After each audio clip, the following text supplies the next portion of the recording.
Bollywood star hero Ranveer Singh నటించిన Dhurandhar the revenge box office వద్ద సరికొత్త రికార్డుల దిశగా దూసుకుపోతోంది. విడుదలైన 13వ రోజు కూడా ఈ చిత్రం అద్భుతమైన వసూళ్లను సాధించింది.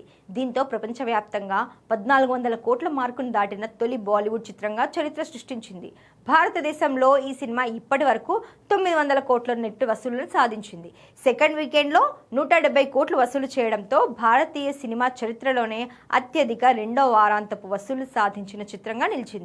ఇక ఈ వీకెండ్ వరకు 1500 కోట్ల గ్రాస్ మార్క్ క్రాస్ చేసి సరికొత్త రికార్డు నమోదు చేయబోతోంది.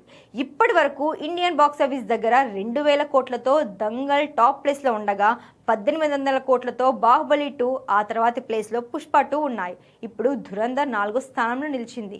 అంతేకాదు ధురంధర్ దూకుడు చూస్తుంటే దంగల్ రికార్డు కూడా బ్రేక్ అయ్యే అవకాశాలు ఉన్నాయి. అయితే వసూళ్లలోనే కాకుండా ఫుట్ ఫాల్స్ విషయంలో కూడా ఈ సినిమా బాలీవుడ్లో సరికొత్త చరిత్ర సృష్టిస్తోంది.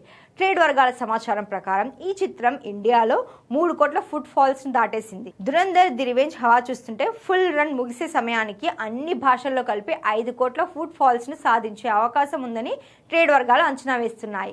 ఈ రెండు భాగాలు కలిపి మొత్తం 8 కోట్లకు పైగా టికెట్లు అమ్ముడవడం సంచలనంగా నిలిచింది.